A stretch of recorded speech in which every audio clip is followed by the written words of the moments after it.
Hello, hello, and welcome to episode 7 of I Want to Talk About You. Interesting conversations with interesting people. With me, Tim Russell. First of all, many thanks to all those of you who've listened so far and to the huge numbers of people who listened to the record-breaking episode 6 with Kirsty Smith. Here I am carefully curating a list of musicians, photographers, writers and so on, when it turns out that all you really wanted is mad Scottish dog ladies. Who knew? So this time, well, we're back to musicians, but he does live in Scotland, and as you'll hear over the next 90 minutes, he is a bit mad, and he does own a dog. My guest on this episode is a legend on the Coventry indie music scene, and his band Adorable had the huge honour of being signed by the equally legendary Creation label in 1992, and went on to tour the world and release 2 excellent albums before splitting in late 1994. He's since gone on to join wonderful Scots shoegazers / folk rockers, the Zephyrs, who released one of the best albums of 2023, For Sapphire Needle. Check it out if you've never heard it. His name is Robert Dillam, known to his friends as Bob, and he's not only a lovely, funny fellow and a very talented musician, he also happens to be one of my oldest friends. We went to secondary school together where we played football nearly every day and studied English Lit A-level together. And we also shared numerous formative drinking experiences in our teens, some of which we cover in the podcast. Of all the people I knew at school who've gone on to do various things, it's Bob's achievements that have always impressed me the most. We discussed all this and more in a frequently random and chaotic conversation, I have to say, by the end of which I'd pretty much binned the script and let Bob take over as host, and I think he actually did a pretty good job. So, buckle up and get ready for the wild ride that is episode 7 of I Want to Talk About You with Robert Dillam. Bob, I can call you Bob. You prefer Bob or Robert? Bob's still okay? What I'm known as depends on when you knew me. When I was born, I was christened Robert. And then when I was young, I was probably called Robbie when I was like a wee boy. And then as I got older, it was probably shortened to Rob by family members. But when I was at school or I was describing who I was, I would say my name is Robert or Robert because, I had a bit of a stutter when I was younger. But yeah, got through that. So Robert through school, unless you knew me, in which case it was Bob. And then when I started going out in Coventry after school, people knew me as Rob then, or Bob if they really knew me, or Robert if it was just someone that was in like the local band scene. And then got into Adorable and university first and then Adorable, and that was mainly Robert. Rob, I don't tend to use Rob, no offense to everyone that's involved because obviously there's a story to everything. But I've been in love a few times, and one particular person that I was in love with when I was younger. When we parted, she actually parted for somebody that was called Rob. And so just to sort of not confuse things, I mean, they're fine. They got married. They were really the right people for each other. It was quite hard at the time dealing with like a breakup. I mean, funny to get into this stuff on the first question. Wow, we're getting straight into it here. This is great. So Rob, maybe not so much, but when I'm at work, I'm known as Robert. But when I'm at home, even my daughter calls me Bob. Oh, okay. Well, I've been calling you Bob for over 45 years, and I'm not going to stop now. Well, Bob to you is my name. If I met you yesterday through someone that was maybe a mutual friend, I would say, hello, my name is Robert. But you obviously know me from, well, a while ago. I mean, Tim, how do we know each other? We do. We go, so full disclosure, we go back a long way. We started at the same school in 1979, so we've known each other since we were about 11 or 12. And we had a lot of we did A-level English Lit together, didn't we? We used to sit together at A-level English Lit. Yeah, thanks for getting me through English, even though I am really sorry that I actually did get an F in that. Sorry, I'll talk about that with you later, the academic thing. Did I get you through it? Yeah, I mean, you didn't improve my English.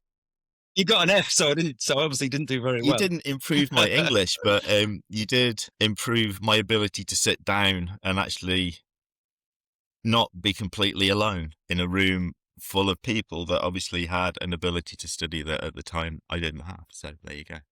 Well, that's good.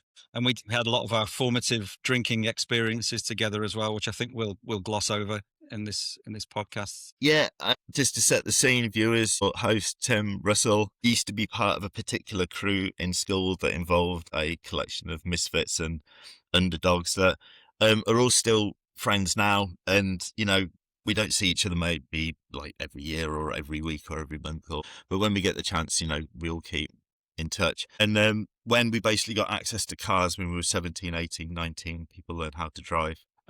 Yeah, we would pick each other up and we would drive around. And I remember once emptying an entire tank of fuel by doing the sort of efficient thing of driving the car solidly for about 4 hours. And every so often we'd stop at a pub and everyone would go in and drink, and the designated driver wouldn't. I mean, they'd go in, but they wouldn't drink. And then by the end of that, people would get home, and Tim was part of the crew that would eventually get out of the car and work out how his legs worked again. Having been sat in the car for about an hour, listening to the sort of music that we had on we didn't really have much music on the stereo. It was more just talking to each other and living this. I don't want to say, I can't really describe it. It was just this existence. We created our own space, Tim, is how I would describe it. We did, didn't we? Yeah, we weren't the cool kids, were we? We didn't hang out in the city centre pubs, and we used to just get in the car sort of once every couple of weeks and go out to all these country pubs and where we knew we wouldn't have a problem getting served, and we would get very drunk and spend talk bollocks together. Yeah, spend time with your friends. They were great, and I would love to do that again at some point if I'm ever back in England. 4 or 5 of us getting in the car and going around to the pubs. Yeah, wouldn't that be great? Well, I mean, the funny thing now is one difference between being, say, 18 and 19 and now slightly above my mid-50s, which is where I sort of currently sit. We can now basically take the motorhome out and the dogs and make a weekend of it, as opposed to just drive around randomly. But we also, and I don't know if you find this, can't drink as much as we used to without really bad hangovers the next day. That's the problem. Well, you know, I don't know how you cope with that, but I've not had a hangover in a while, mainly because I don't drink to that level of getting a hangover, which is sort of all right. But yeah, the thing is if you've actually got your bed with you, even if you're in the middle of a field, you just wake up later. And one thing I also realised that the very first gig I ever went to was Depeche Mode at Birmingham NEC. And of course, you came along to that as well. And that I just realised when I was researching this podcast, that was 40 years ago next month. It was the 10th of April, 1986, which really made me feel old. Well, there you go. It's just a definition of the passage of time, something to do with age. Well, you know, you're just along the crest of well, I mean, you're riding along on the crest of a wave of time. What are you going to do about it? In terms of that gig, I remember you being very much into Depeche Mode, electronic / synthesizer / keyboard music. I know they were quite big into a lot of other things. One thing that always sort of struck me funny about that was how much I liked that particular Depeche Mode show. I thought that they were really genuinely really good. But another thing that surprised me, host Tim Russell, is how your music changed. Music taste changed, because when I knew you at school, you were very specifically genre identified. And then subsequently in university, when you obviously got exposed to a different environment or a different artistic space through people playing different sorts of music, that your music taste changed quite a lot. Completely, yeah. And I think also in the 80s, there was very much a divide, wasn't there? A sort of a divide between electronic music and guitar music. A lot of times it was kind of like two warring factions, and if you were on one side, you couldn't really listen to the other side. So I sort of pitched my tent, pitched my flag. You could do that, yeah. I pitched my flag or my tent or whatever on the electronic side, and then, but yeah, I my tastes broadened as I sort of went out into the wider world, and now I listen to just about everything.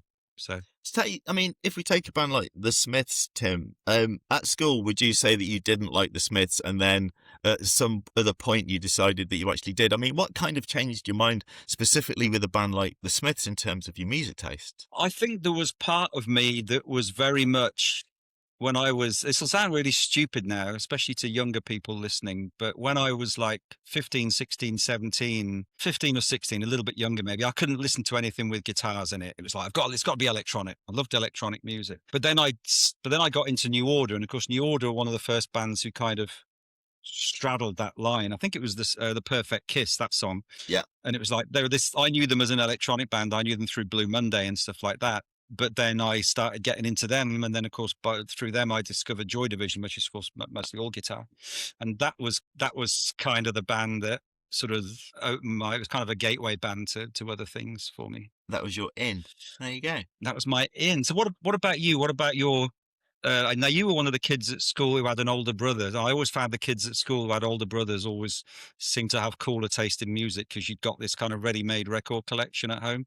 What were your early musical influences? Well, when I was, say, sort of 8 or 9, maybe 7 or 8, well, okay, maybe when I was 8, um, the first record that I actually brought with what you might call my own money was The Shadows at the Movies. And I guess Yeah. I kind of like The Shadows, as in I like the sound of a sort of standard guitar-based band playing tunes.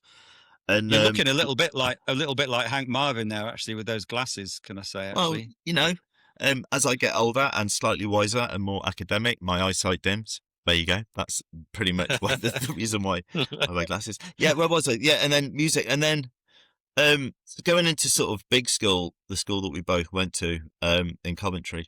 Um, there was the big thing at the time for the sort of mod revival, as in the Jam. I mean, obviously, future generations had Oasis, for example, but we had the Jam and we had the two-tone thing. And when I was 12 and my brother was 14, there was a guitar in the house because my brother got a guitar and started to learn how to play it. I ended up with a drum kit, and then we also knew 2 other brothers, the Delaney brothers. Yeah, the guitarist David, he had a really nice Rickenbacker 330, and that always impressed me growing up. He had the Paul Weller, the Jam in the city, the ruby coloured, purple coloured guitar for real. I mean, I was always impressed with that. Anyway, so started playing drums, and we sort of just had this band, and essentially it would be playing jam songs, like jam covers. So that's how I kind of learned how to play, learned how to be in a band, and did that sort of through school, through the first few years of when I was at school before that kind of thing moved on. But by then met up with a particular crew at school. Jonathan, obviously yourself, you were sort of not necessarily part of the musical thing, but you were part of that particular group, other people as well. But Mark and Nick, and we all had a sort of interest in music to the point of we had the opportunity to actually put a band together of sorts, because it turned out that between us, I could play the drums. I could also play the guitar by then, because I picked up my brother's guitar when it was around the house, and just sort of started playing drums first at 12, then guitar at 13, and I've been playing both subsequently since. Although I am a drummer rather than a guitarist in my head, anyway. Anyway, I can play guitar and drums well enough, I suppose.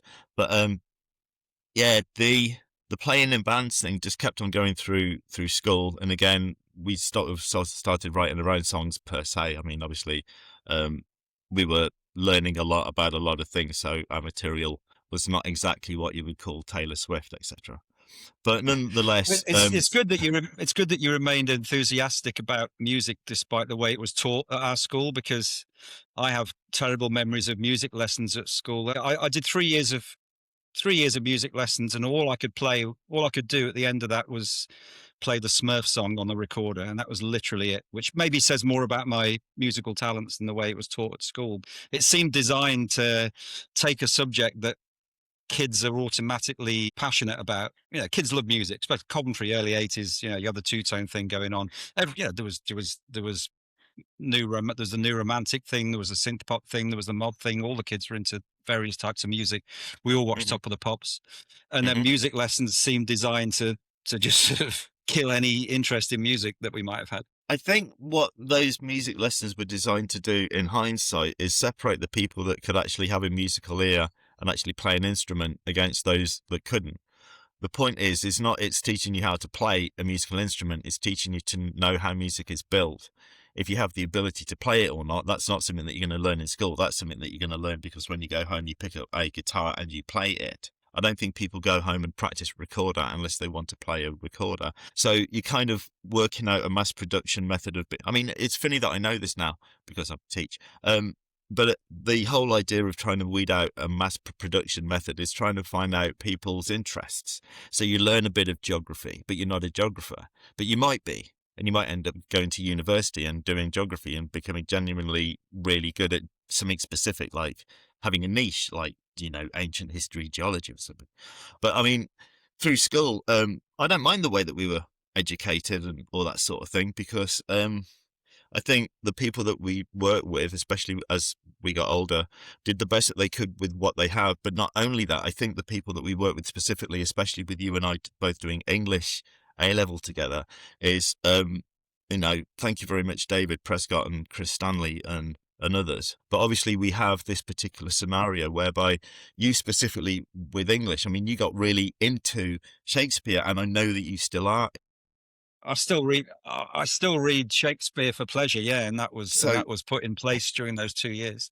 music wasn't your thing. Shakespeare was. School gave you Music was my Shakespeare. thing in terms of listening to music, in terms of appreciating music. It's like the difference between studying art and studying art history. I studied art history at university. I'm not an artist, but I did some modules in art history, and it would have been nice if there'd been more of that kind of approach in music for those of us who couldn't play a note. Again, with all due respect to Mr. Sutton at school, who was our music teacher, he had a very big interest in classical music. He just wanted to share that. But again, I think when we were going to school, it was a bit more serious. I think nowadays, if you went into a school, they'd actually say, right, there's a piano, or there's a drum kit, or there's a guitar, or there's a violin, or there's a trumpet, or there's a trombone. Well, that's what I was going to ask you, because I know you work in education now and you have a daughter, and I was going to ask you what music teaching is like now in schools. I assume it's changed quite a bit. Well, the only thing that I can say with my my lovely, beautiful, very lovely, love her to bits daughter. I mean, we do have our moments, but she's a great kid, and I'm very lucky. She has a particular interest in acting and singing and dancing and musical theatre and drama. So she goes to school and learns a bit of drama and a bit of music, but she also does that as a sort of, I won't say semi-professional sideline, but that's her jive, if you see what I mean.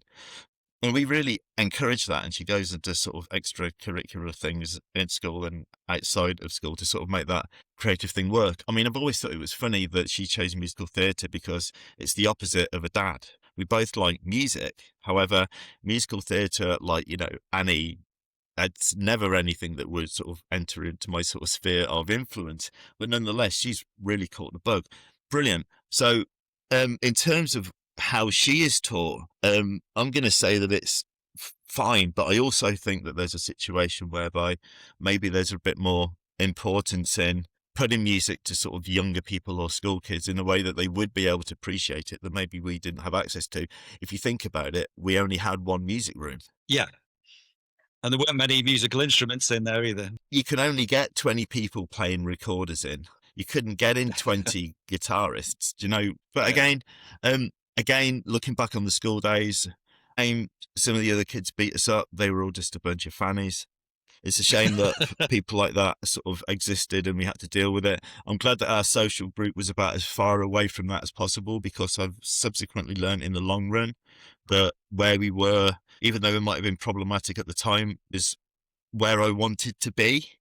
Didn't want to be involved in any of their nonsense, and I'm glad that for the most part they decided to just bug out and leave us alone and let us get on with our own thing, because they might have been going out and playing sports, but we were going out and playing music in our own time on a Saturday.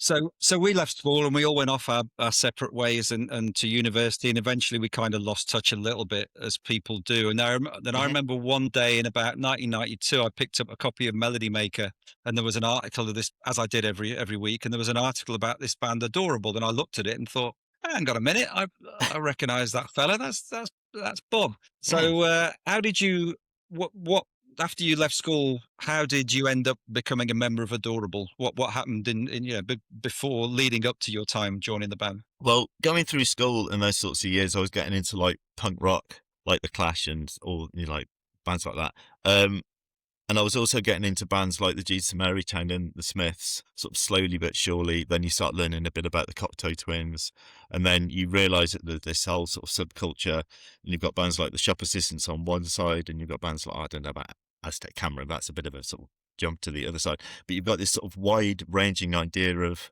sort of folky, punky, psychedelic influenced guitar music that's not played particularly well. Independent releases. That's the whole idea about it being called independent music. So it's not necessarily designed to be commercial, it's designed to be artistic. And that sort of became my path. So when I sort of broke with this particular group and went off and went into town to find out where the local music scene was, I found a collection of people. One very influential person was a chap called Richard, who I haven't seen for ages, but if I see him, I always consider him to be a friend. And I always will do. And he sold me the Red Area Pro semi-acoustic that I used on the Adorable's first album. And also I was a drummer in his band when he put a band together.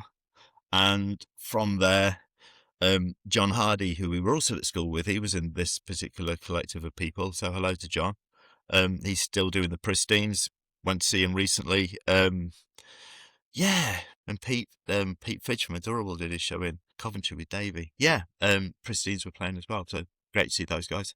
Where was I? So got into local bands, and then at the time, this would have been late 80s going into the early 90s, Silvers happened, which was a place in Coventry where DJ Cat and a dude called Gavin would go and spin the discs. And in terms of sort of indie nights, they didn't really have anything. So a couple of us found out about some things that were happening. And then when Silvers finally got opened up, the five of it, I mean, I saw something in the Coventry Evening Telegraph about it, and the 5 people that went were me and the 4 people that I phoned and said there's Cap started up an indie night, and inside a month there was like 200 people, and inside 6 months all the students had come back, and it was just rammed every Thursday. And you had your like New Order, and you had your Wonder Stuff, and you had your Nights of Reb crew. But if you went in early and you took your My Bloody Valentine Sunny Sunday Smile 12-inch and your Shop Assistants 7-inch, they'd spin them and we'd have a jump around. And then they'd start playing the Wonder Stuff and we'd have a break and watch people dance to the bands that we didn't really think were that cool. But, again, independent music is a wide-ranging thing. Tastes are good. Wonder Stuff, not necessarily my thing. Ludicrous Lollipops were much better. Hello to Simon. But anyway, so from all of that, he said, taking a slight pause and a drink, all of that took us to Adorable because the Candy Thieves, that were a Warwick University band, started playing gigs in Coventry, and I never saw them, but I heard about them. But I heard their tape, the Candy Thieves tape, and it had I'll Be Your Saint on it, and I thought, like, this is really, really, really good, like, really good. Of its time, that sort of indie jive thing. But I just thought these guys can actually write some really catchy hooks and riffs and songs. So as it turned out, through a mutual friend called Danny, who ended up coming on tour with us and working with us for a bit, he introduced me to Pete and Will when it turned out that Wayne, the Candy Thieves guitarist, had left to go to London to continue his studies, and they were looking for a guitarist. And we went to Silvers on this sort of mutual friend link up, and I met Pete and Will. Pete was sort of friendly. I mean, I think I've said this before, so I remember saying the last time someone asked me about this, Pete was friendly and cautious and Will was obnoxious. And I just thought that both of them were just great. I just thought these guys really do have an idea about what they want to do, and they want to be in this band, and they want to work, and they want to do stuff. So ended up in the situation whereby through school, because my dad ran his own business for 50 years and worked very hard, he was able, in the end of later days of retirement and all that, had quite a big house. So I sort of grew up in a house where we actually had a spare room that was big enough to have a drum kit in it and guitar amplifiers and a vocal PA. It was like an empty room with no bed and musical equipment that I'd been sort of accumulating over the years. I remember getting drunk in that room many times at parties during our sixth form. Well, yeah, that's what happened. And then, so took the Adorable guys in to there, and it turned out that because I had a car, equipment, and a place to rehearse, and I was reasonably friendly and could play well enough, I think sort of a collection of contributing factors put me into the position where we had a rehearsal, and the first song that we wrote was Sunshine Smile, and the second song that we wrote was Breathless in the first hour of this meeting. And after that, I think we all just genuinely thought, we've got something here. So they already had, I'll Be a Saint, they already had Homeboy. Pete was pretty prolific and still is. He's a very, Pete Fidge can be a pain in the complete butt, but he's a really good songwriter. He's a really good frontman. I hate to say he's a genius, but I think he's well on the way up there if he could not already be considered to be of that ilk.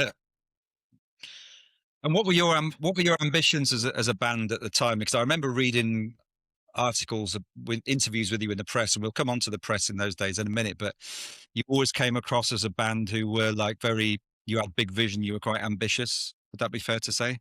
Yeah, to the point of arrogance, unfortunately, and insanity in the end. The thing they have to appreciate is Pete was, probably still is, but Pete was genuinely really driven. It was like, if people can do this, we can be those people. We just need to work. So whereas you get people in bands that say, oh, I'm going to play a gig in London in like 3 months. We were probably in the space of, I think it would have been 1990. I think I joined in 1990. We had 1991 to put everything together. And then 1992, the start of that was when we got picked up by Creation. I mean, we were actually able to get signed, which was, a very interesting experience. And yeah, so where was I? So remind me, where was I? Yeah, well, you've kind of lost your thread a little bit, I think. But anyway, you kind of led nicely into my next question, so let's jump to that. You signed to Creation in 1992, which must have been amazing because that was pretty much the coolest record label in the world then, wasn't it? They'd come off that amazing 1991 where they'd put out Screamadelica, Loveless, Bandwagon S. They also had Ride and the Boo Radleys and Slow Dive and Sugar. Now, what was it like signing to that label then? You must have thought, wow, we've really fucking made it here. Well, I've got my train of thought back, and the train of thought was we spent that previous year working. As I was saying, if people were going to play a London gig in 3 months, we were probably playing 2 gigs a week, or at least a gig a week, and at least once a month we would be out of Coventry, and at least once every 6 weeks or 2 months, as I recall, at least we would be playing down in London. So we put the miles in. A lot of people talk about it. We got in the car and drove and played gigs, supporting at the Camden Falcon or that sort of thing, or headlining the Camden Falcon, which is where we met Eddie. Thank you very much, Eddie, for what you did for us. Eddie, who became our manager, and the whole Creation thing was Eddie Connolly was in Meet Whiplash with some other wonderful people. Oh man, so, yeah. Eddie passed away not so long ago. It's a bit of a sort of shame to sort of go back and think about it. But Eddie was instrumental because he knew Alan McGee from the 80s and all that early Creation stuff, with him being on Meet Whiplash, and then because he was also in Motorcycle Boy, he knew Pat Collier. So what happened was Eddie introduced us to Pat Collier, who gave us some studio time and put together a 3-track EP that we used as a demo style thing. Creation got hold of one, or McGee got hold of one, and he seemed to like it enough to decide to pick us up. And I think the whole idea was Sunshine Smile was something that he could take to an American record label, because of the whole sort of pre-Sony deal Creation. The financial situation was still somewhat interesting, Loveless. I mean, the whole Loveless story, bankruptcy and Creation, I think is pretty silly. But they were recording more albums, and because the bands were recording the next album, the previous album was all of the money was getting used up with making the next generation of Creation records. So it's just cash flow and studio time. I mean, anyway. Other people know more about that. But so being on Creation and getting signed was an absolute joy. I mean, Will had the Meet Whiplash single, attached to his wall in his student room, I remember. And to be on Creation was an absolute honour, and a sort of bit of a sort of surprise, because I was a bit surprised because I didn't think that we would necessarily be a Creation band, but Creation was definitely the label that we wanted to be on. It's just that things got very weird because of the whole approach that Pete and Will had, which was to be so driving. It was misperceived as arrogance. And as I was saying earlier on, Will is an interesting personality. He's a very, very intelligent man, and he really doesn't take any nonsense. And he's quite sort of blatant about how he responds to things. But I mean, probably a lot more so than now. But yeah, so we got ourselves into a bit of trouble by just basically upsetting everyone by just sort of essentially having Pete and Will and the rest of us just be themselves. People didn't like it. And then 2 years later, I mean, I'm not saying Oasis, they had that sort of, that personal drive. I think it was because that we were middle class and educated that we got somewhat sort of spurred. I'm not saying it's a class war, and I'm not comparing us to Oasis in any way like that at all. But I think because we were 4 students that were mopey, as opposed to, having a sort of different approach to it, I think we were just misunderstood quite heavily. And I think at the time as well, it was, you support bands for a bit and then you find a weakness and then you exploit it if you don't want them. So there was a lot of thing in the sort of press where Suede got a lot of attention. And when we were getting picked up and doing early interviews, I remember a few comments of us saying, or Pete and Will, or whoever was doing the interview, was saying, you should go and check out Suede. And the interviewer was saying, nah, it's just 1970s nonsense. And it's like, no, seriously, you should check out Suede. And then not 3 months later, but even 1 or 2 months later, everyone has checked out Suede. And of course, that particular sort of Brits era time was owned by them for a while. Yeah. So, great for them. But I think in the press, certain bands make it and certain bands don't. And we were either considered to be not good enough or not commercial enough or too easy to knock or whatever it would be. But basically, the sort of press relationship never really sort of worked out for us. And as a result, without the press behind you, it's difficult to sell records. Yeah, it's hard for younger people listening to this today to realize how important the weekly music press was back then. Because I remember reading an article with you and reading reviews about you and describing this band as arrogant, and Creation kind of went along with that as well. There was a press ad with the word arrogant on it in big letters, which I saw online the other day when I was researching this. And I thought, well, I know Bob's not arrogant, but was that something, did the label encourage you to behave like that in interviews? Did you go along with it, or was it something you were uncomfortable with? Pete and Will basically already had this agenda, and in the Manic Street Preachers kind of a way, and in terms of things, they got away with it and we didn't. They had this very sort of straightforward idea about music kind of should really not have to go back to the 1960s. You can go back and take influence, but it's like, pick something. Well, again, you sort of say these things, and like, I know that Pete was quite into Echo and the Bunnymen, and of course Echo and the Bunnymen would have influences from 60s bands. And of course, they have a 60s influence sound. But it was just this thing at the time where Pete and Will had this approach towards what they wanted to create as their world.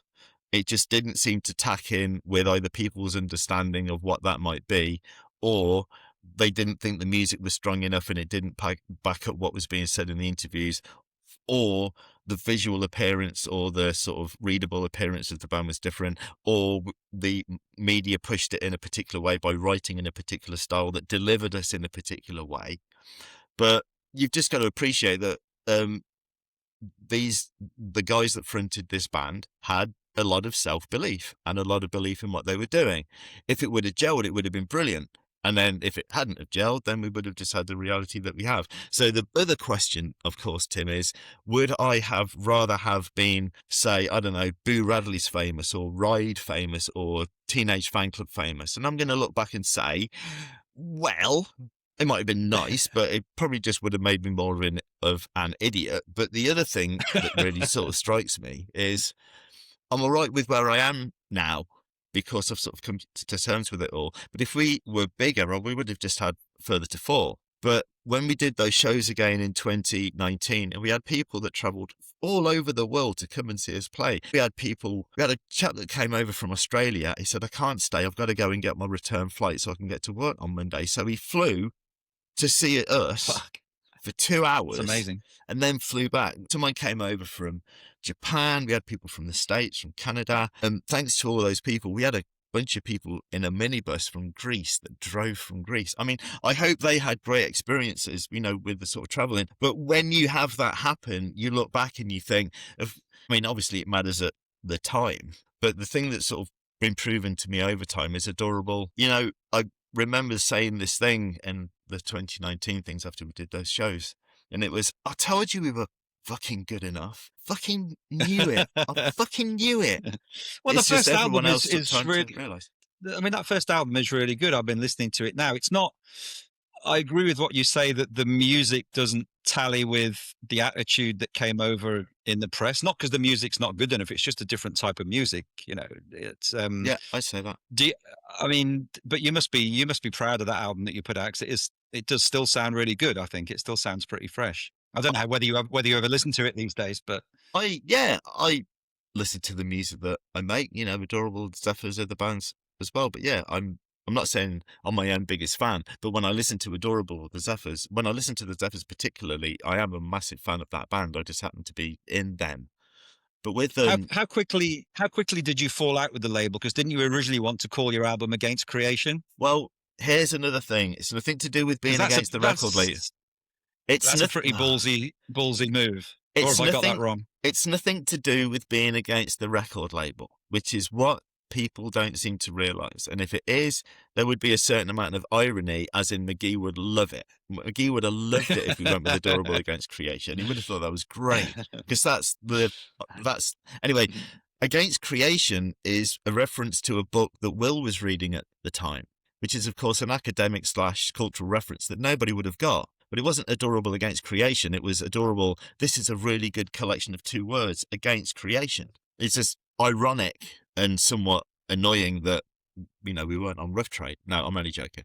But yeah, in the end, we had to make a bit of a snap decision, and everyone went Against Perfection. And it seemed to sort of sit as, again, 2 words that would work. So you've got the whole idea of the burning flower, and you've probably got some sort of bizarre subtone that I've never really thought about before, about the band having sort of this bizarre lack of self-confidence as well as self-confidence, I think. Because if you are confident and people consistently want to remind you that you're not as good as your peers or not where you were predicted to be, I mean, it's like this in the classroom as well, you do tend to get, replaced. It's like Formula One. If you don't make the cut, someone else is just going to grab your seat. But on saying that, I think Against Perfection's great.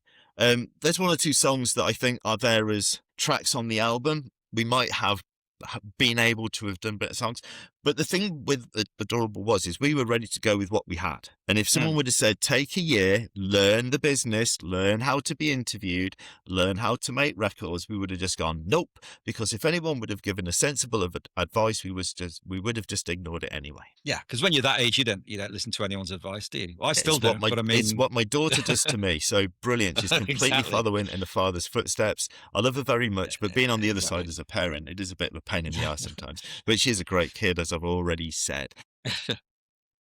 Anyway, so that must have been a really exciting time. I mean, you're on Creation, you're putting records out, you're touring the world. Effectively, it's what you wanted to do all your life, wasn't it? You were living the dream for a while. The thing is you are doing exactly what you want to do, and you're not meeting the expectations of the people that are putting in the money. So there's this weird, bizarre business subtext that makes you question your merit to be able to sell records when everyone's turning around and saying you've got this particular review or you've got this particular press, and that having this particular context that puts you in a place that you don't want to be in.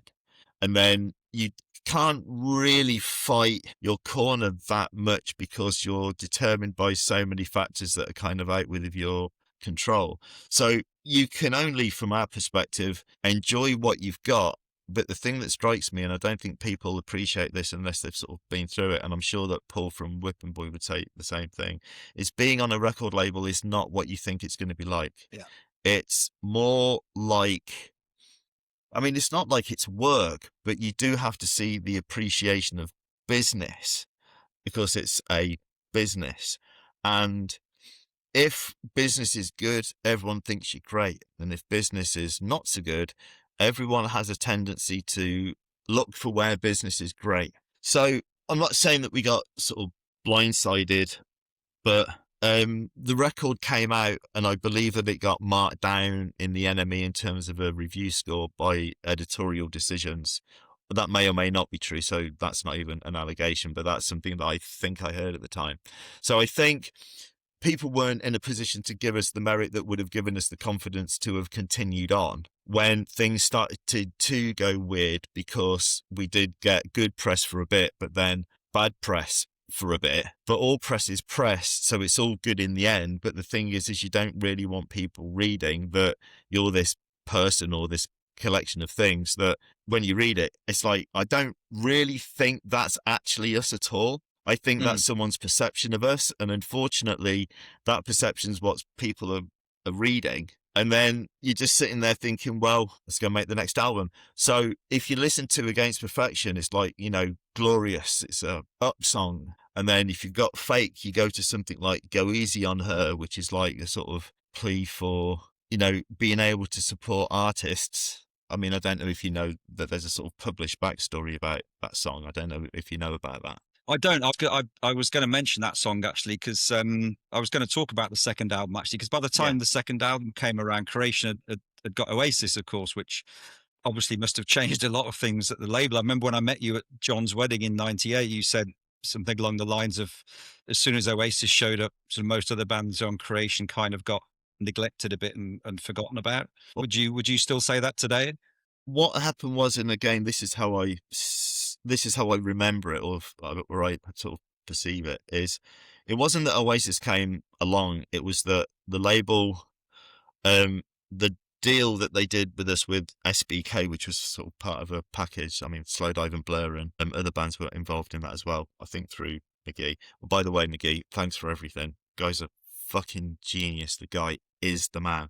I don't care what you say. McGee's the fucking man. Anyway, the whole thing with Creation is things moved for the label again as a business. They had their business choices to make, and the American thing that we were tied into didn't tie into the fact that Sony were invited into Creation or had that sort of stake in Creation or whatever it would be, to allow the label to keep going. And of course, the thing that did happen is McGee was right. He did finally find the band. And then because of Sony, they had the infrastructure.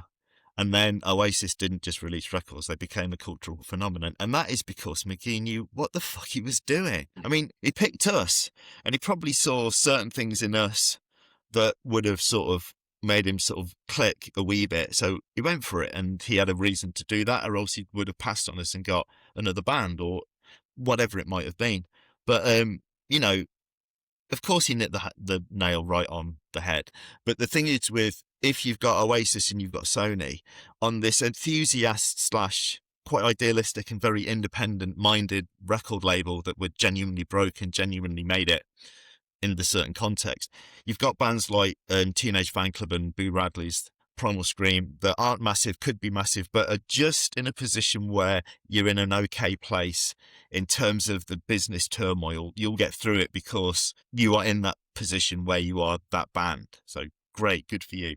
You know, My Bloody Valentine, and obviously Oasis sort of took all of that forward in terms of the sort of next generation of Creation bands.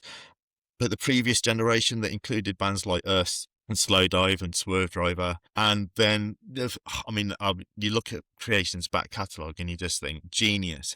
But I believe that they got rid of 22 bands, and that is to say, they cut down the roster from, or maybe they cut down the roster from 22 to sort of 6 or 8 or something. But they cut the roster because that's what you do when you run a business-orientated record label, and Sony are in.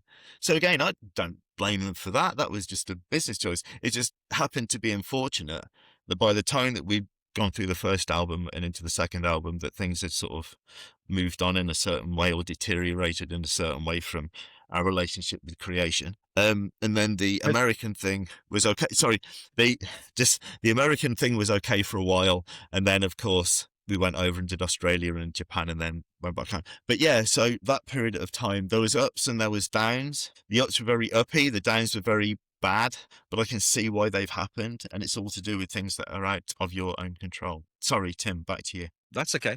I don't like to stop people talking when they're on a roll, and you're on a roll. You're on a roll today. That's great. Your second album has a little bit of a bad reputation, but I quite like it. It's a bit more mature than the first one, which isn't always a good thing. It's a bit more melancholy than the first one. You mentioned that song "Go Easy on Her," which is, I think, is probably the best song on it. It's a great song. How do you look? What were the situation around making that album, and how do you look back on it now? The first album, I mean, I was saying this kind of earlier on, you've got songs like Glorious, you know, it's very up, and then Yeah. Fake is very down. So you've got a collection of songs written by people, specifically Pete and also Will, that were on an up stage, and then you get to where you want to be and you're at the top of your game, and then you realize that it's not what you thought it was going to be like, and things aren't panning out in the way that you idealized in your head. And so you start going downhill, and so you start writing an album that reflects your position. So you've got stuff like Radio Days, Go Easy on Her. And again, this is a sign of respect and sort of brotherhood / sisterhood and all that sort of thing, rather than anything else. But Tracy from the Primitives, Go Easy on Her. Her is Tracy, because the press at the time, you know, the Primitives, I mean, they were a brilliant band. They were a chart band. I mean, they really did start from like the sort of 3 chords, Get On John Peel, Morrissey wears the Stop Killing Me t-shirt, and then they have the ability to break. They make that sort of really commercial but really great sounding, poppy sounding album, puts Coventry on the map, probably pretty much for the first time. I mean, apart from like Bolter, obviously, and puts Coventry on the map for the first times like since Two Time. And it's like they were a Coventry band. I mean, they were really proud to be from Coventry, and then everyone just sort of turns, and it's like, what? I mean, we had that to an extent, but again, you know, I was saying one reason why I'm okay now is because I didn't have as far to fall. We really, I mean, that song is kind of the idea of it's not fucking morally or ethically or personally right in any way, shape or form for you to treat somebody like that. Like, for the media to do that to somebody. You're talking about, I mean, let's get rid of this whole sort of specific Primitives link here. You are like, imagine when you're sort of waking up and you're thinking, I hope the phone doesn't ring, or I hope I don't get the newspaper, because if you read it or you answer the phone, it's not going to be good news. And then imagine thinking, right, I'll tell you what we'll do. We'll go and make a record in that environment, because, so Fake, I really like Fake. When we were making it, I sort of, learned a couple of things about various things that were inside my own head. I've got a couple of weird stories, but the one thing that struck me the most is on the very end of Have You Seen the Light, which is the last track. We wanted to do something that was a bit more sort of, not necessarily operatic, but something that was a bit more soundscapey, you know, sort of light sounding, into something that was heavy. And so in the heavy bit, I'm in the studio. Paul Cork, the guy that was putting the record together with us, is there. And Pete's sort of listening back, and I'm just kind of there in the studio, and it's quite late, I think. And Pete just went into the vocal booth and just said, you know, hit record. And I wouldn't say it would be like a vocal take, but basically he just ranted, got it all out of his system down the microphone. And I cannot remember what I said, but I remember being really shocked listening to it. And the only bit you can hear, and you really need to turn it up, is this one bit where in the background you can hear, we want to be the KLF, or I want to be the KLF. And you can just hear KLF. But it's weird, because buried under there on audio tapes that have been subsequently, I mean, I don't know where they are, they're probably lost, but there's Pete getting this sort of, just getting this vocal out of him, out of his system. And I think that was kind of how fate was for me. It was like, by the time we got to Australia, we'd sort of pretty much fallen out with each other as well. And when things aren't going right, and you do this with people that, in families as well, you take it out on the people that you love or the people that are there, because there's nobody else to take it out on, or there's nobody else that you'll trust to still live you in the morning if you take it out on them. And it's not their fault, or it is their fault, but it's just how you as a sort of human being sort of have to react. But also, to things. you're four young guys in your 20s, and young guys in their 20s aren't the best at communicating. Guys generally aren't the best at communicating, but young guys True. in their 20s in particular. So you've got it kind of doesn't work, which is unfortunate on so many levels. There's the creative one, there's the personal one, there's this personal space one, because you're effectively with these guys, and if you are on tour, you are literally living with these people in the same space for the whole time. And I remember seeing an interview where Pete was saying that he was sitting on Bondi Beach thinking maybe it's time to call it a day. And it's like, you're in absolute paradise. You've earned the right to be sitting on Bondi Beach as a musical artist, and you're not enjoying it. That's the time when you're thinking, yeah, maybe something else. And Well, you split up you split up not long after that album, didn't you? I mean, you decided to split before, was it a gig in Brussels or something, and you decided that would be your last gig. Why did you make that decision? Did you not think about maybe taking a year off and seeing how it went, or did you just decide to say fuck it, it's not going to work? That's it. when Fake was getting recorded, the record label, various people said, can we remix it? And so one or two tracks got remixed, and it's like, we don't like the way you're taking our sonic direction, dudes. Because we thought we'd make quite a sort of epic album, but they thought it was too clean and probably too much like the first album. And in a way, the two albums do have a similar identity, but that's just kind of the identity, I think, of the way that we made those two records. Of course, there's going to be influences between them. But when we said we want to put the album out as it is, Creation said, we'll let you do that, but you won't be making a third album. So it's like, well, I'd much rather put out the record that I'm going to be proud of rather than put out something that I don't like and then get round to making a third album that no one's going to want. Because it's like what happened to Slowdive and Pygmalion. I mean, fucking genius in a It's a brilliant tin. album. Yeah. Nobody got it because nobody was as clever as Neil Halstead. That's that in a nutshell. And of course, with us, I think two albums would have. I think if Adorable would have made a third album, Pete would have taken us in a different direction. And I don't know if his sort of pop sensibility would have tried to do something more commercial that I think would have suited Pete. But I think because by that point we were well into the Britpop era, weren't we? Do you think if your first album, say, had come out in 1995, it would have found more of an audience? Probably, but then that would have just meant that we were known as a Britpop band, and I wasn't really a fan of Britpop. I just preferred listening to American music, so I'm glad that we came out when we did, because I'd rather be associated with bands like Slowdive and Swerve Driver and Ride. Thank you. It's just that I prefer those bands. They play the guitar music that I like. I'm not against Britpop, but when Britpop was happening, I was listening to Whipping Boy. When Britpop was happening, I was going back and listening to the Smiths. I was going back through my back catalogue stuff. I was listening to a lot of sort of blues music and more jazz and different things, and trying to learn how to play the organ or the keyboard, get a Hammond and actually sort of learn how to play that properly, get another guitar and learn how to play that properly. And I didn't really sort of think that menswear or certain bands like that really fitted into my idea of music. I mean, teens, people love them. Menswear, people love them. I like other stuff. I was still listening to Sonic Youth then, so. But I would rather be known from the time and the position where I was 22 and young and slightly idiotic, rather than when I would have been older. Because I think if I'm going to be in a band when I'm older, I'd rather be in a band like the Zephyrs now, where I'm really old and it really is completely different, because I'm obviously in a different part of my life. I'd rather have Adorable where it was.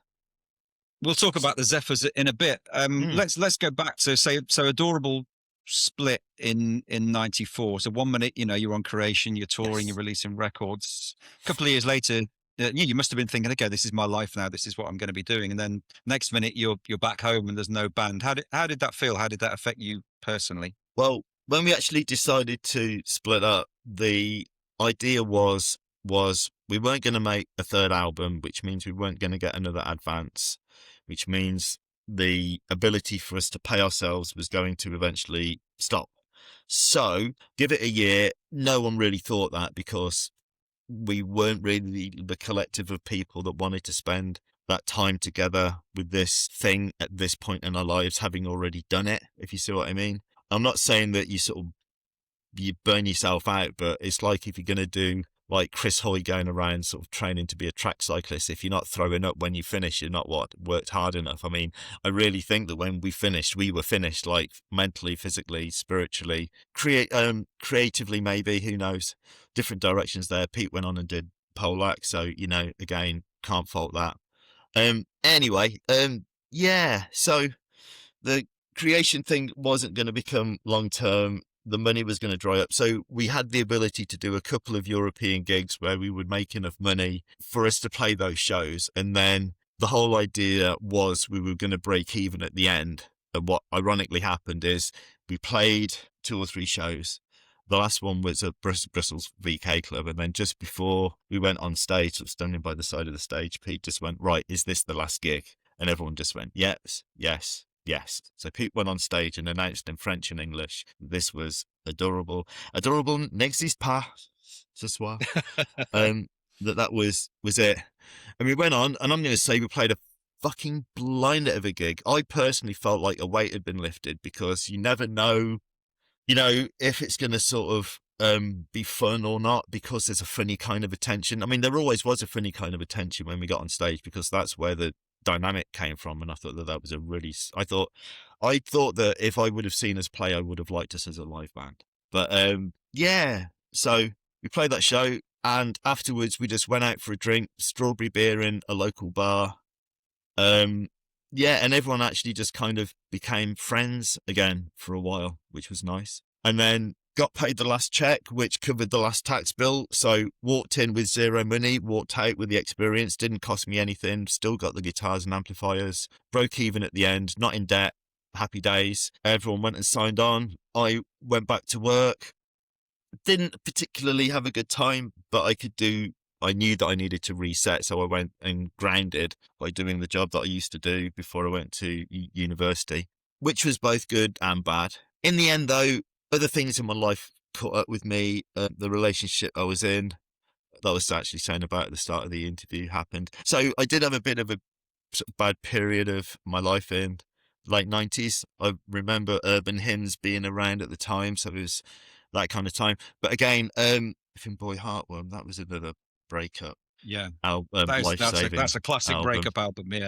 Yeah. So there's certain sort of things around that time where the quality of life that I had wasn't as good as it could have been. The mental health deteriorated, but I was able to find out a lot through support and friends and learning things. So, thanks to Simon Dozy for that. I'll always remember Simon helping me, sitting in the back garden in Newark, just randomly. And being able to think about my mental health. So when you're in the band and the band splits up, and I'm sure Paul from Whipping Boy would have said the same thing, what do you do with your dreams? Because you've achieved them all. It's like, you're never going to go that high in your life again. You've already peaked. Now what am I going to do? So that's always a bit of a sort of challenge. What I did is I kind of had 18 years off trying to work out what the hell, and then dealt with some sort of major childhood traumas and other bits and pieces, and then sort of evolved into the person that I am now. I actually got into computers. I ended up randomly getting into education. I did a computing course in Coventry. Thank you very much to those guys that helped me. Thank you, Bill. Very much. Thank you, Nick. Thank you, Trev. So yeah, I did this computer training course and ended up being offered a job at the company, and they said, do you want to do some selling? Maybe not really is my thing. I want to do some fixing. What else have you got? Do you want to teach the course that you've just done? Yeah, right, that sounds good. I'll do that. So finished the course on a Friday, started teaching it on a Monday, pretty much. I think there was a bit of a gap, but not much. Yeah, I think I had about 2 or 3, maybe 4 weeks to prepare by doing the course again. Then I finished on the Friday and started teaching it on the Monday. And then that's me for almost 30 years in the classroom, looking at computing, and everything from there's the power button to how do you secure the internet on a global international scale. Wow, There you go. amazing. So when you look back on Adorable now, do you look back on it? I guess you've probably got mixed emotions. I mean, I'm sure you look back on it with a bit of regret and sadness that it didn't last as long as it might have done. But you must look back on it with a hell of a amount of pride. You were saying earlier when you did those comeback shows in 2019, you had this huge like response to it. You had people traveling from all over the world, and I know from following you on Facebook that there are thousands of people out there who still love the band. So that must make you feel really proud. I definitely am glad that everything happened exactly how it did, especially all the stuff that was really horrible, because now it gives me the ability to look back and think, look at what we did, good or bad. But I mean, artistically, if I've been able to be part of something that people still want to listen to, 20, 25, 30 years later, then how can you possibly think that anything was possibly wrong? I mean, everything was wrong all the time. That's the thing. But when you look away from that and you just look at the music, you do just end up thinking, well, was it worth it? Well, it was my life. I mean, I don't have another life to compare it to. But if my life would have been different, I'm sure certain things would have been happier or sadder in different ways. But if I'm sitting here now in the garden that I have, with the career that I have, and the family that I have, and the wife and daughter that I have, that I love very much, and are great people, of course we get on as much as everybody in everybody else's family get on. That's just a natural thing. But I mean, for me to have had those ups and downs with Adorable and with music and other things in my life, I'm fine with it because I'm here now and it's made me who I am. So you look back and you think, could have been more famous.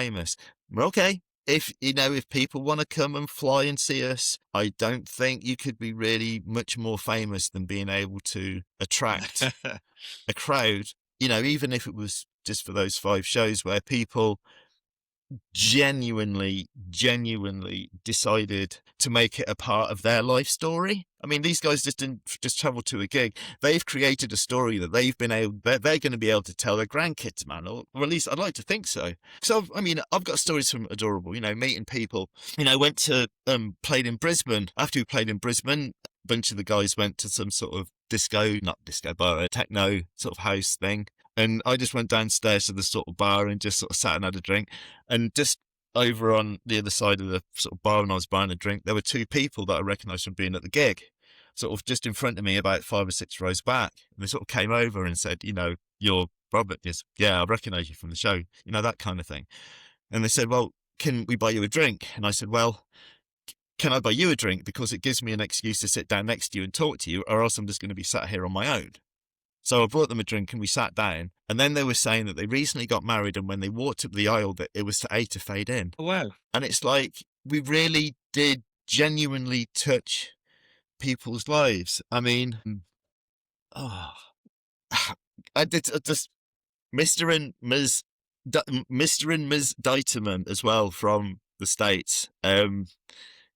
Totally remembered this dude he was sort of saying, there's like, some people have the Beatles, some people have the Who, I have Adorable. And I was just thinking, wow, even to, anyway, it's nice to have that recognition, and it's nice to know that people also care about the work that you did as much as you cared. Yeah, and there was that lovely quote that your brother posted on Facebook last year when he was remembering those reunion shows, and he posted the picture of you jumping in the air with your guitar, and he said something like Robert simply being the Robert he only ever wanted to be. And I thought that brought a lump to my throat. That did. It was really sweet. I'll tell you what about my brother and this whole Adorable thing. I mean, my brother, again, if there's people that I love in my family, he's definitely very, very high on the list. In fact, he's going to be number 1. He's a really decent dude, my brother. He is to me, he is to others. There's stories for everything, I suppose. So here's the thing. This particular dude, he says, I've got this Rickenbacker 330 guitar that I'd actually like to hear played over a proper PA. If I lend you this guitar, will you use it for the Adorable shows? And it's like, well, yeah, I'm going to take out Rickenbacker 330 guitars. I'm going to take out Aria Pros for a couple of the songs like Glorious and Favourite Fallen Idol. and I'm going to take out the Fender Jazzmasters for the, aid to fading and the lighter song. So yes, there'll be room for a Rickenbacker. And he says, problem is the finish is really sticky. So this guitar, you sort of touch it, and the paint on some guitars over times just breaks down. The sort of cellulose cover or lacquer, whatever it is. So it feels like sellotape, but the wrong side of sellotape. So don't matter. I'll take the guitar up to Scotland from Coventry, and I'll basically deliver it over to guitar man Dave, who lives in the next village. And he basically is the guitar go-to person in this part of the world. So he says, it's all right, I'll just refinish it. So he's got this like sandpaper that's like sort of thinner than A4. And he says, I just spent a week watching the TV going, wipe on, wipe off, wipe on, wipe off. And just took all of the paint off, not the paint, the sticky covering, while still leaving the paint untouched from this guitar. So it's like smooth, and it's like all done by hand and all done by Dave. And then, sort of refinishes the guitar, resprays it, and then sort of puts all of the implements and pickups and the electronics and other bits and pieces back into the guitar and hands it back. And it's like better than brand new. So, and it's like, well, I'm not saying Dave's cheap as chips, but he did that for a really good competitive, thank you very much, Dave, price. So I took this back to my brother, got Dave sorted out with the costs, and then I took this guitar out, and it's this limited edition sort of anniversary Rickenbacker 330 in this particularly kind of nice dark ruby, dark purpley finish, bit metallic. Anyway, so at the end of it, my brother's come up after the last gig in the Scala, and he said, what do you think of the guitar? And he says, I thought it sounded great. And he says, yeah, that's the problem. I've become really attached to it because of what, I've just been playing it for these shows. Can I buy it off you? And he just went, you can have it. It's like, that's, these things aren't cheap. And he just went, that's yours. Brilliant. And if that didn't sum up my whole personal experience with Adorable to that point, if you see what I mean, it was like some things are just worth the effort and the risk, and it's not about the money, it's about caring and sharing. And so I brought him a Fender Jazzmaster for Christmas to sort of sort it out. But yeah, with the whole Adorable thing, looking back, I'm fine with it. I think I had a period of time where I was not fine. When the band split up, we didn't speak for 10 years, and then it took us 10 years of emailing to get in the same room. So it took 20 years for us to meet. And then after that, enough time had passed, all the cells in your body have regenerated, all that kind of thing. But I'm glad that we did it. And then musically... Are you doing it again? Are you going to do it again? I can't really say yes or no, because I don't really know yes or no. I don't think so, but I said that last time when people sort of asked. But I think when we did it the last time, we kind of answered the questions that we need to ask ourselves at the time. And I think I remember reading about when Blur reunited, it wasn't because he wanted Blur to play, it was because he wanted to be close with Graham Coxon. Damon Albarn wanted to be close to Graham Coxon again. And it's like, yeah, that, as much as it was to sort of share, it was, well, we're all going to be turning 50. We missed 25 years since the release of the album. It's 25 years since the band split up. So we can celebrate that by rewriting the ending of the band and playing the songs and having everyone enjoy it. And if the gigs go, I mean, as Pete said at the time, we want the gigs to be full, we want them to go well, and we want people to enjoy it and for us to enjoy it. And because that seems to have happened, we just considered that to be a success.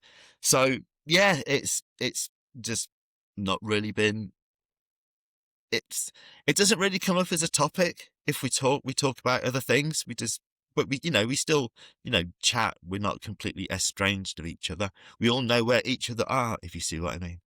That's good. And you're now you've been in this band, the Zephyrs, since what, 2002, was it? How did that come about? Well, that was definitely a while. So,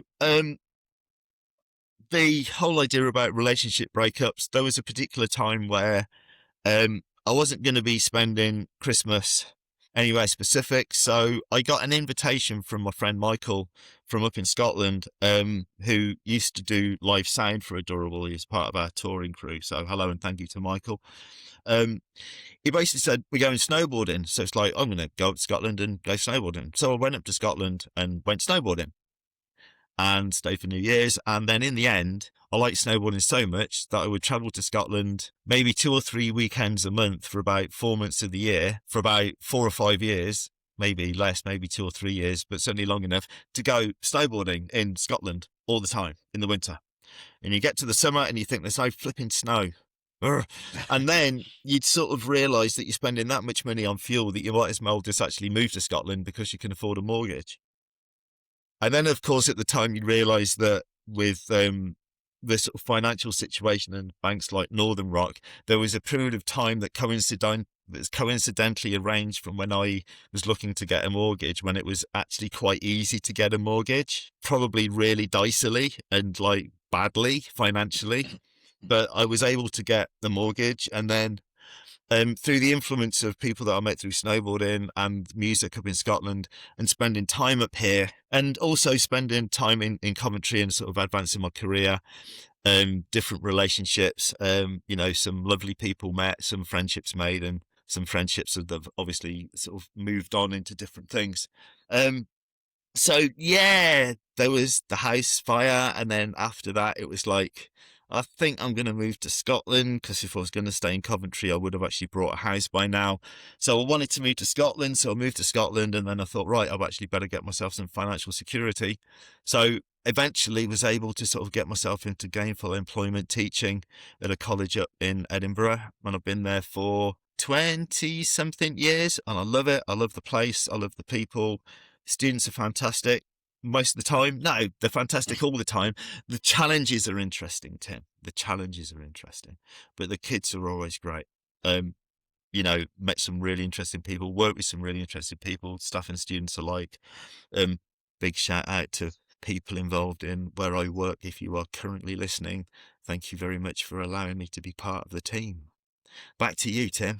I hope they'll all be listening. Yeah. So Zephyrs, the Zephyrs. So yeah, tell us about the Zephyrs. So must be a bit different being in a band now, because obviously, yeah, the Zephyrs, you're all gentlemen of a certain age. It must be very different being in a band now. You've got nothing to prove. You're more sort of settled. I assume there's less sort of rock and roll debauchery involved at your age as well. So it must be a more pleasurable experience. You're definitely in a band when you're older in a different way to when you're younger. But when I did join, because it was like 20 years ago, I was obviously not the same person that I am now.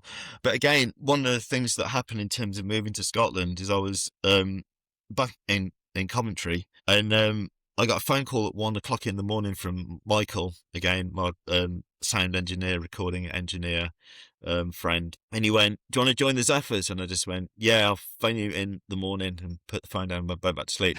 And then I thought, well, if I'm joining the Zephyrs, I better move to Scotland. And if the snowboarding's there, I better move to Scotland. And then in the end, 1 or 2 other things happened. And it was like, well, I want to move to Scotland, so I moved to Scotland. Yeah. I mean, like where I live now, one of the little villages just on the river, just near to the famous bridges just up the way, just in Fife. So yeah, that adulthood has sort of worked out to be all right, considering I spent most of the first 30 to 40 years of my life trying to destroy what adulthood I might have. So anyway, and what's happening with? Go on, the Zephyrs. So the Zephyrs were a band that I ended up liking, and then I ended up getting asked to join, and then I ended up joining on guitar for an album, and then we did some stuff touring Europe and a couple of shows in the UK for a wee bit, and then I was removed from the band for a while they made album number 4. No one seems to still know why. Doesn't really matter. Ended up that the Zephyrs sort of splintered into a different sort of band lineup again. They've had a couple of different lineup changes over the years, with Stuart and David being the sort of mainstays of the band. I ended up sort of doing some jamming with them, and ended up going back on drums with a 3-piece for a while. Then we had the 3-piece and the laptop. Then I brought in a few other people, and we expanded the band lineup to a 4-piece and a 5-piece. And then we did the 4 Sapphire Needle thing that took probably about 10 years from start to finish to write. It's not that it's supposed to take that long. It's just when you're raising kids and having a family and getting a job and sort of advancing your career and all these things. So that sort of just went along nicely. It's been a bit of a quiet year last year. Stuart, again, David, again, very talented and very lovely people. I think Stuart needed to finish his PhD. I think he also moved house recently. So band front's been a bit quiet for a bit, but looking forward to sort of things picking up again when the sort of spring comes and the sun comes out and everyone starts germinating or flowering again.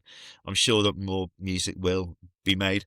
Well, I was just going to ask you that because that last album for Sapphire Needle was one of my favourite albums. I'm not just saying that because you were involved in it. It's a absolutely fucking brilliant album. Isn't it? Would you say that's one of the... Go on. Wouldn't you say that's one of the best albums you've been involved with? Because I absolutely love it. I just think it's magical. Isn't it funny how good that album turned out to be? And it's because of Stuart's songwriting, David's ability to hold it down, and Michael, again, my sound engineer friend who produced the record, Michael Brennan, his ability to just record and manipulate sounds. I mean, that's people that have known each other for like 20 or so years, collaborating in a very sort of rough, strange kind of a way to make a record that I think is genuinely really good. I mean, I'm not going to say it's better or worse than Adorable, but for Against Perfection and Fake and for Sapphire Needle, 3 records that I've been specifically definitely involved with from start to finish. If I'm only going to have the ability for my sort of musical career, be it semi-professional or ex-professional, whatever, to have 3 albums in its bag and for it to be those 3, again, I look back and I think you must have done something right, because I genuinely like listening to those records myself. If I wasn't in the band, I would like that stuff. So what a bonus to actually be on it when you get to listen to it. And are we going to get a new album from the Zephyrs? You said you're there's mutterings in that direction. I believe that the band will just continue to exist in some way, shape or form.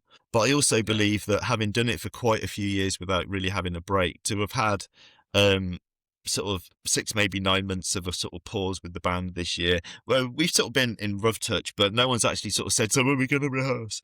But if Stuart and David are listening to this, if you do want to get back into it fairly quickly, or do you want to just give us a shout and we'll just head out for a drink? It would just be nice to just meet up and play. But it's one of those things. I think the band, I mean, even the Zephyrs having a bit of time off, it's not necessarily doing any of us any harm. And if we're looking back on this, if Adorable had that sort of long-term 20-year friendship thing in our life, as opposed to the sort of more intense, close call, different level of friendships. I mean, I know that Will and Pete and Kev were sort of already close before I met, and I know that we are a sort of collective of 4 people.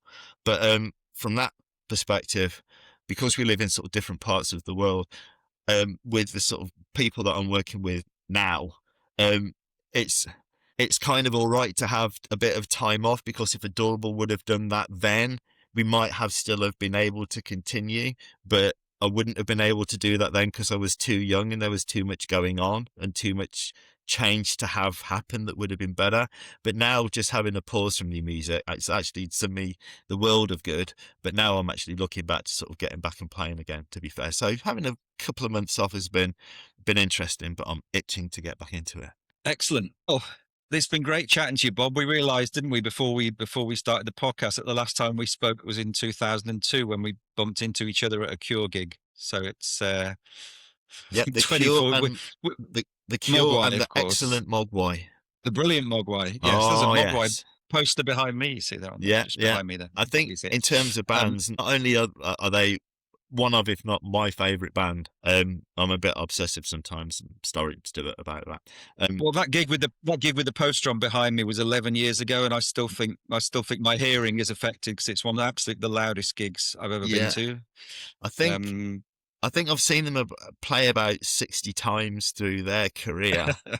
And there was been a few times where I've actually sort of stood in front of the PA when everyone else has kind of made that gap. I was at this show, and just to sort of go, I'll just have like a minute or two of this, and then I'll regret it in the morning. That sort of like Sonic Blast thing.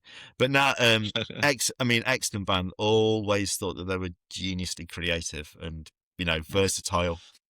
And it's great that they have so much success as well. I think the secret was not singing, and the other secret was being genuinely good. Right. Well, Bob, thanks for joining me and spending your time chatting to me. It's been brilliant to chat to you again and to hear your stories. I'm Thanks just going for to taking say, the time to talk to me.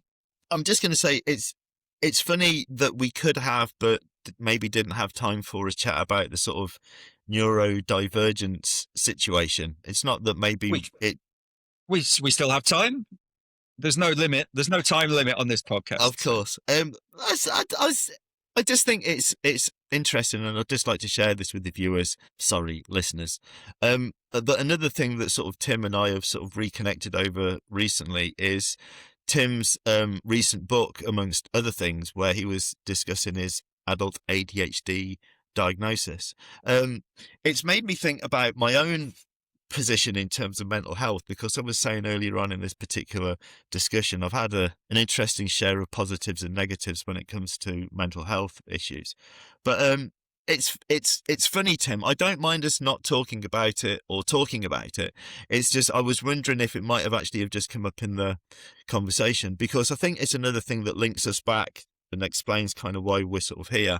Not only do we have the shared background through being at school and sitting next to each other in English, and obviously being sort of co-supportive in that sort of unknown, and you wouldn't have even have guessed it at the time, but you look back on it later and you think, well, that genuinely helped that person was there. The sort of discussion about school and then the discussion about adulthood didn't sort of bring in a neurodivergent angle, because another thing that I've recently learned about in terms of my voyage of self-discovery, especially in relation to mental health, which I think is something that people should definitely talk about, is how the idea of neurodivergence has put me into something that allows me to think about the way that I might work.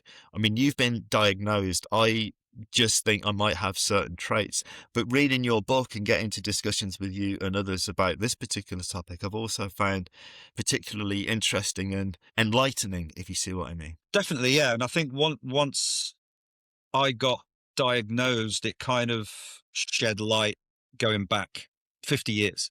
And you suddenly get this long period where you didn't understand what was going on. Suddenly there's this light shone on it, and everything was explained about why certain things happened at school, why I was good at some subjects, why I wasn't good at others, why I did terribly badly at O-level when I was expected to do well, and why I did really well at A-level because I was studying a very narrow range of subjects that I was really interested in, why I did so well at university because I was studying pretty much, one subject, and then why I've really struggled in the world of work, why I'm, why I'm completely broke and probably unemployable at the age I'm now, and it really does shed this light on your whole life. So I think it's worth exploring it, and it's maybe worth chatting to a professional about it. And I don't think it's ever too late. I don't know if you listened to the last podcast, the previous podcast I did with Michael Ruffin, who runs an ADHD nonprofit and advises companies and schools on how to make life easier for ADHD employees or autistic employees and students. And one of the things he said, it's never too late. He's been advising people who've been diagnosed in their 70s. Yeah. Interesting. Because again, when I reflect on things like this in my my own life, and I'm sure you've done the same thing, especially with your book, you think, I mean, if things made sense with Adorable over time, other things in my life have made sense over time, because I maybe wasn't the outcast. It's just in a different world where that world has a different sort of collection of laws of physics. I might have just settled into it a little bit more, because I think that even though there's a lot going on up there, I'm still a completely sort of functioning and professional individual, and I take pride in the work that I do and the time that I spend.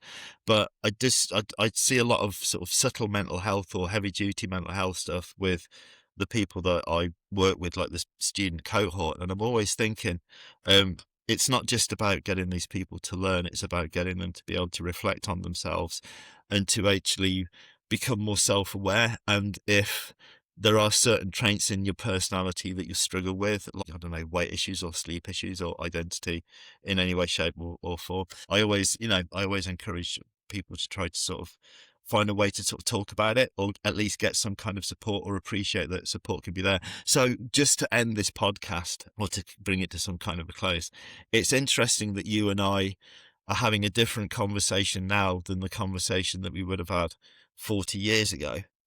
And of Well, you course, couldn't talk about this, if we tried talking about mental health issues at school in the 1980s, that just couldn't have happened, could it? It would have been impossible. I don't think there was the vocabulary for it. I don't No. think there was the sort of discourse position for it neither, because a lot of it was like Smithy from the Bash Street Kids, you're just seen as being backwards.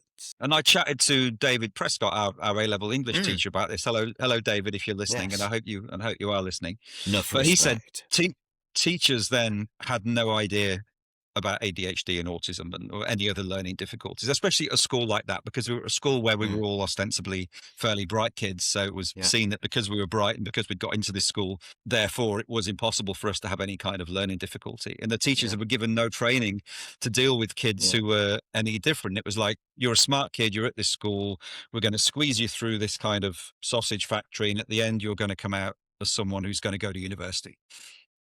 And no divergence, neuro or otherwise, from that path was kind of tolerated.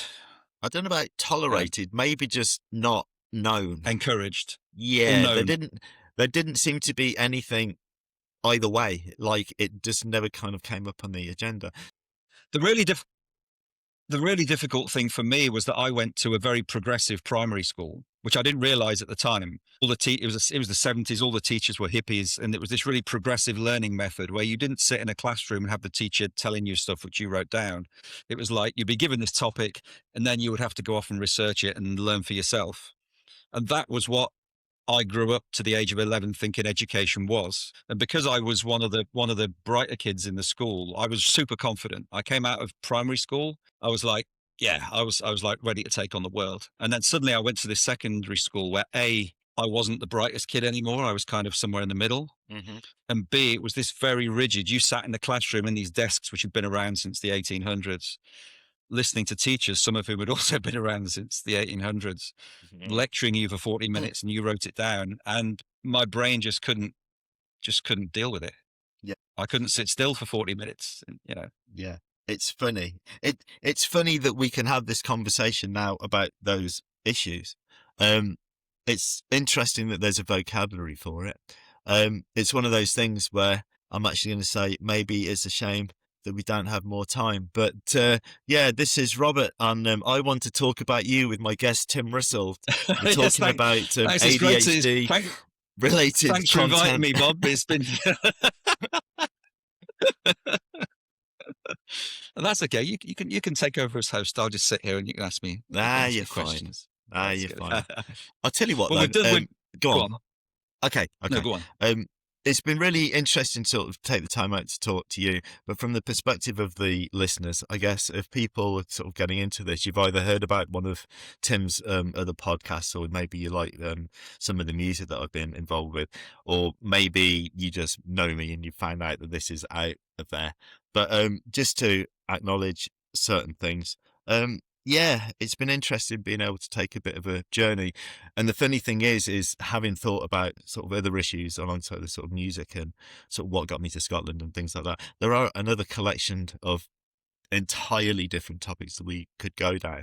But the whole idea about mental health and education and academia, and how I wasn't an educatable person when I was young, and now I educate, the irony of all of that isn't lost on me. So thank you to people like David Prescott and Chris Stanley and Steve Jackson and Peter Burden and others at school, because we've sort of, I'm not saying we've given the school a hard time. I think we've told it fairly sort of straightforwardly and honestly. But in terms of those influences, thank you very much. In terms of the music thing for me, again, thanks to the guys in the band, thanks to McGee, people at Creation, sorry it didn't work out. But, on the whole, I'd like to sort of say I'm really glad that I'm actually in a position where I can say at the end of all this, I might not be the best person that's ever walked the earth, but I'm glad to say that I am almost happy. And it's like, I'm not divorced, and the dog's still okay, and my daughter's getting on pretty decently well at school. So thanks to the people that educate my daughter. Family life is good. I mean, families are interesting, but it's great to be able to say that I'm surrounded by people that I love in an environment that I like, with a job that I like, in music that I dig. I mean, after 40 years or however many years it's been, Tim, if you would have played me this podcast then at the time in school, I probably would have thought, my goodness, my ears really look weird with these headphones on. And I probably wouldn't have really thought about the rest of it that much. Yeah. Funny No, that. it's been great. It's been absolutely brilliant to catch up. It's been a great podcast, and there's no reason why we can't do a part 2 at some point in the future as well. If it turns out that you get another collection of ideas, or we have another sort of discussion about other things that you might want to come up, or you want to do a sort of three-way conversation and bring in another sort of sub-guest and have two guests bouncing ideas around. Anyway, Tim, like I'd like to say, it has been a pleasure having you on my show. And yeah, I'd be more than interested in talking to you about us doing a part 2 with you in some point in the future. Yeah. It's been a lot of fun and not as scary as I was thinking it was going to be. Phew, that was fun. As we mentioned in the podcast, that's the first time I'd actually spoken to Bob since 2002, and I'd forgotten what hugely entertaining company he is. What a great conversation, and I hope you stuck with it. A huge thanks to Bob for taking the time to chat to me and for being so open and honest about his fascinating life story. Check out the description for links to his music so you can hear some of the stuff we talked about. And as usual, please like, share, subscribe, and do anything else you can to get more ears on the show. And if you want to collaborate, either as a guest, sponsor, advertiser, or any other ideas you may have, email me on IWTTAY.podcast@gmail.com. The address is also in the description. Episode 8 is out in 2 weeks' time, when I'll be talking to guitarist Tyrone Holt from Joanna, the best Manchester band you've never heard of, and whose debut album came out last year after lying forgotten in an attic for 35 years. It's a hell of a story, so look out for that. See you then.